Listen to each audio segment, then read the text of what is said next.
আইসাই যারা বক্তৃতা দেয় এলাকাকে মাদক মুক্ত করবে, আর আমি হয়তো খাইয়া চলে যাইয়া খাই তোমাদেরকে মালিকটা আমি চিনি না। আপনারা নেশার কথা বলেছেন, আপনি তাকে খেলাধুলার মাঠ টেনশন নেশা ছেড়ে দিবে।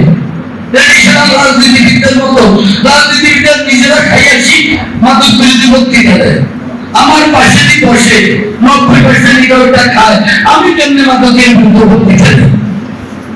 আইসাই যারা বক্তৃতা দেয় এলাকাকে মাদক মুক্ত করবে, আর আমি হয়তো খাইয়া চলে যাইয়া খাই তোমাদেরকে মালিকটা আমি চিনি না। হ্যাঁ, আর আমরা জানি না। হ্যাঁ, আমি এই জন্য আপনি যখন শিক্ষিত হবেন, আপনি যখন বিবেকবান হবেন, তখন আপনি এদেরকে ধরতে পারবেন। আপনি এখন ধরতে পারবেন হিন্দি ভাষায়, তো আমরা হইয়া তো খাই আমরা কি করতে আছেন একবার সব করলে কিনে কিটা করবো কয়টা আমি যেটা করে আমি ভূতই করে আগে নিজের পরিবারকে শুধরান, আগে নিজেকে শুধরান, এরপরে আমার বহুত শিক্ষককেও আমি জানি টাকা ঢুকায় যায় যে হোটেলে জানি, এবং হোটেলের বিলের টাকাও না তারও পকেট থেকে যায়। আমি অল্প করে বলে দিচ্ছি, আগে নিজেকে শুধরান, পরে জাতিকে নিয়ে চিন্তা করেন।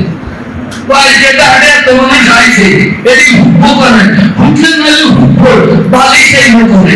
আপনি জাতিকে নিয়ে চিন্তা করার আগে নিজেকে নিয়ে আগে চিন্তা করেন। আপনার পরিবার সামলান, নিজেকে সামলান, ইনশাআল্লাহ সমাজ পরিবর্তন হবে। আমরা সমাজ বদলানোর জন্য আমি প্রতিজ্ঞাবদ্ধ। আমি ভোটের আগে যা বলছি আজকেও তাতে আছি। আমি নাঙ্গলকোটে সুশাসন দিতে চাই, আমি সোনার গোড়ায় দিতে চাই না। এগুলো মিথ্যার কথা। আর উন্নয়ন করতে গিয়ে তো এখন দেখছি 17 বছর আর 5 বছর আগামী দিন আমার 22 বছরের উন্নয়ন আমি নিরীহ মানুষ আমার এখন করতে হয়েছে। জিজ্ঞাসা এটা হয় নাই কেন করে নাই, ওইটা হয় নাই কেন করে নাই।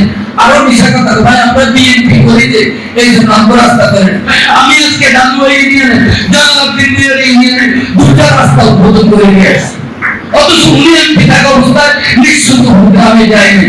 লোকাসকে আমার 17 বছর এমপি তো আমি ওনাকে মানি না, মন্ত্রী হয়েছে, এমপি হতে কোট লাগে, মন্ত্রী সাহেব আমার গ্রামে কোনদিন যায়নি। আমি কিন্তু লাল ময়দানরা এখানে উপস্থিত আছে, ঠিক আছে, ওনার বাড়ির সামনে প্রথম আমি রাস্তা করে দিয়েছি। এটা থেকে আমি চুপ হয়ে গেছি।